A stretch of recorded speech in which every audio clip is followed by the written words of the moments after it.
Hello mga Mommonster! Welcome po kayo sa aking channel, ang Mom Flourish Channel. For today's video, pag-usapan po natin ang isa sa mga viral ni Kalinga Prab.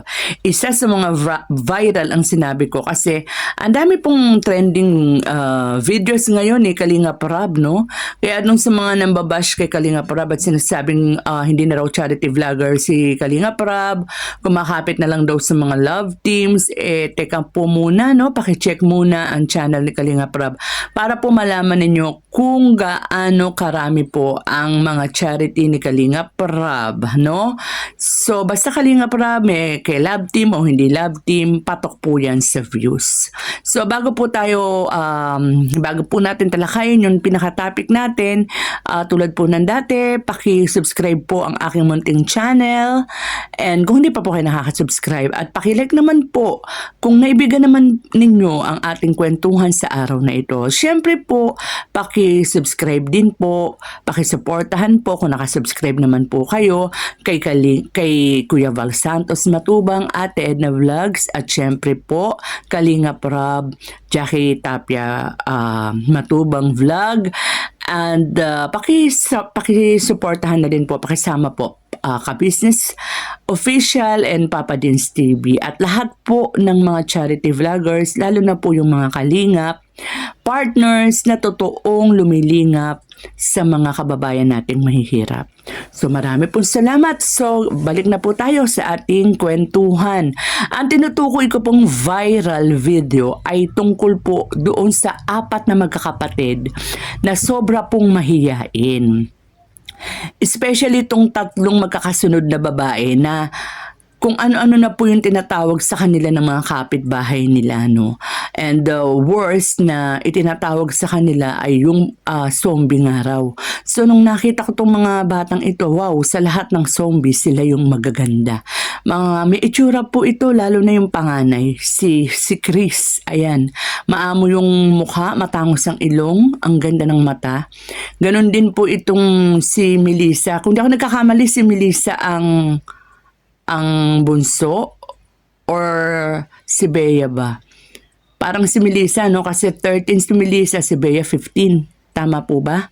So, ayan po. Ang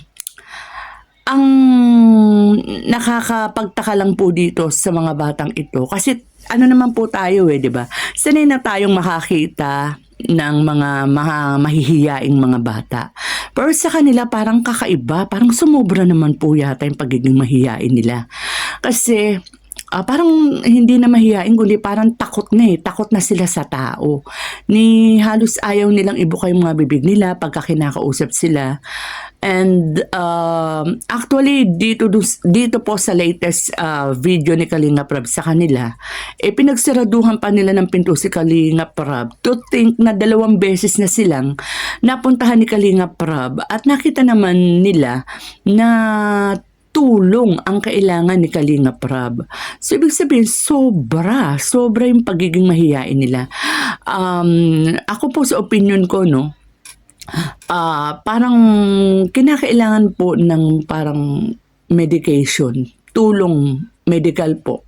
Especially itong si Bea. Kasi dun sa 3, parang si Bea ang talagang halos ayaw humarap kay Kalinga Prab.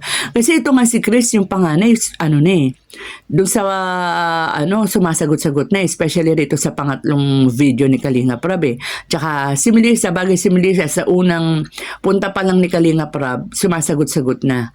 O hindi naman natin pwede sabihin na napipilitan lang kasi si Bea tsaka si Chris nung una talagang ayaw sumagot, 'di ba? Pati yung kapatid nilang lalaki na bunso, 'di ba? Talagang hindi rin sumasagot, nakatungo lang na nakatungo, 'di ba? Kung sumagot man dito doon sa pangalawang video ay patango-tango lang. So nakayuko sila na nakayuko So, yun nga po tulad ng sinabi ko kanina, siguro lahat kung sa kabila ng mga effort ni Kalinga Prab, lalo na kapag natuloy na ilalabas sila ni Kalinga Prab, ganyan, para makita yung, kumbaga sa yung outside world, kumbaga sa PBB, ganyan pa rin at mailap pa rin sila, lalo na si Bea, no? Siguro nga mas magandang pakonsulta, no, ni Kalinga Prab kasi parang sobrang kakaiba yan.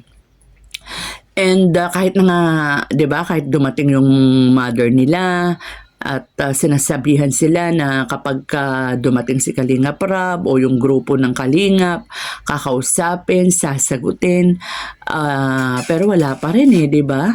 And ito nga si Bea, nung unang dating ni Kalinga Prab, 'di ba, inaabutan sila ng konting tulong, yung tatlo, alam ko inabot pero si Bea, 'di ba, inaabot na nung kapatid, wala, hindi kinukuha, ayaw talagang humarap.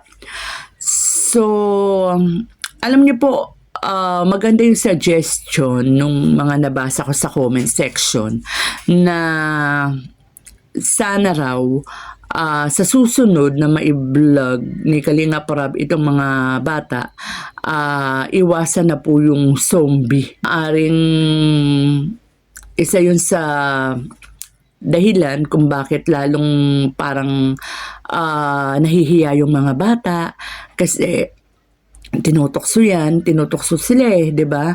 And syempre may mga tao na nakakapanood. Siyempre malagana po ang Kalingap, baka nababasa yon, mas lalo silang tinutokso.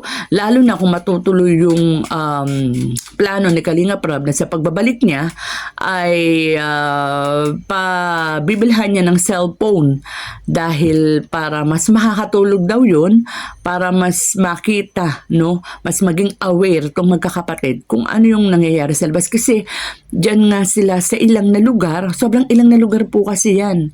Kung ako nagkakamali, parang naulinigan ko, San Vicente yata. At wala pa raw nakakapuntang mga vloggers na tumutulong. So madaming nga raw dyan.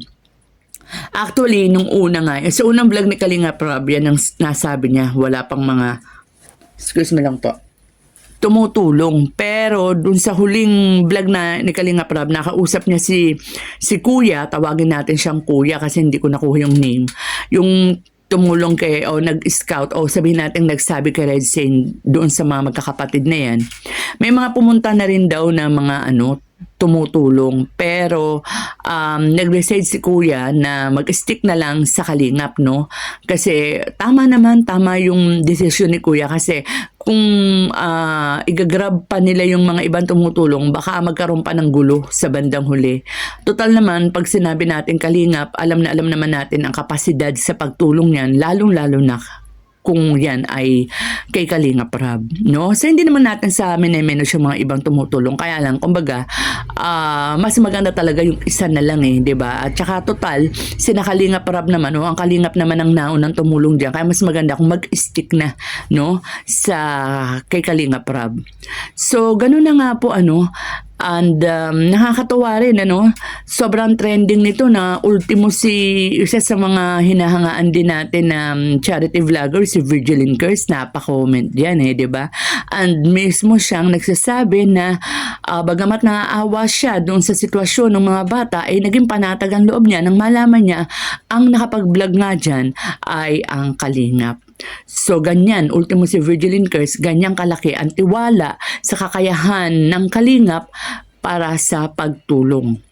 So maraming salamat kay Virgilin Cares. Meron din pong nagsabi sa comment section, hindi ko lang nakuha yung name. Ang ganda ng suggestion niya, sabi niya, pag daw sa susunod na punta nila Kalinga Prab, magsama raw ng angels, 'di ba? Kasi baka tong mga bata ay nahihiya kay Kalinga Prab, no? And syempre, alam naman natin na gwapong-gwapo si Kalinga Prab. Bukod sa mahihiyain na yung mga bata, tas makakita ka pa ng ganyang kalakas ang personalidad, baka mas lalong mahihiya yan.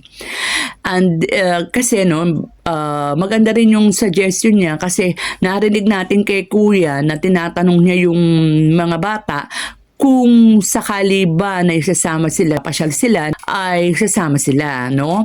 Ang sagot naman ng bata ay oo, sasama as long as kasama si ate. So may binanggit na ate, no? So baka mas mas magiging komportable sila kung may babae, no? Baka mas magiging open sila, mas magsasalita sila. Alam ninyo, ang suggestion ko kung sinong Kalingap Angel ang magandang isama dyan, si Rose Ann. Kasi alam naman natin na si Rose Ann ay niyang batang yan napaka masayahin, napaka joker, hindi nauumusan ng kwento, 'di ba? Machika, no? And siya yung parang masayahin siya, 'di ba? Nabanggit ko ngayon doon sa isa sa mga huling vlog ko. And sama na rin si Fiancé, si Dara, para mag-TikTok sila dahil sabi ni Kalingap Rob, ibibili nga raw niya ng cellphone para turuan nila mag-TikTok para, 'di ba? Para mas masaya. Ayan. Kaya lang ang magiging natin dyan, problema natin dyan, sana nga available ang mga Kalingap Angels pag napuntahan, kasi alam naman natin kung gaano ka-busy itong mga ito kasi lahat siya nag-aaral. Lalo pa nga yung lokasyon ng tinitirhan ng mga batang ito ay liblib malayo. Si Kalingap Rab nga, tingnan ninyo, grabe ang hirap ni Kalingap Rab dyan. Tsaka napansin ko kay Kalingap Rab, parang mas nacha-challenge siya. Nacha-challenge siya kung paano niya talaga mapapagsalita at magiging palagay ang loob ng mga batang ito sa kanya, no? So, sana nga unti-unti sana makakita tayo ng sabihin natin development na sana nga ay maging palagay ang loob ng mga bata, maging normal, no?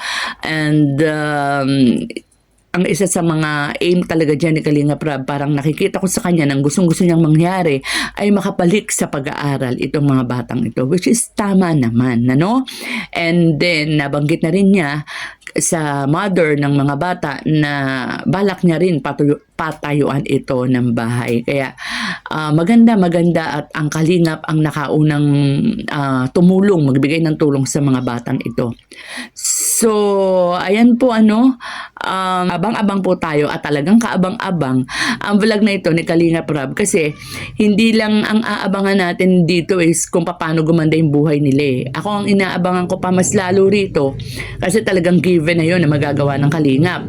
Ang inaabangan ko talaga dito is yung araw na makikita natin na palagay na ang loob ng mga bata kay Kalingap Rab.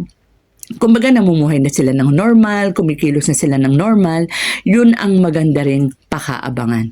So with that mga Kalingap, hanggang dito na lang po muna ang ating kwentuhan. Mag-iingat po tayong lahat and God bless. Ang paglingap nyo sa mahihirap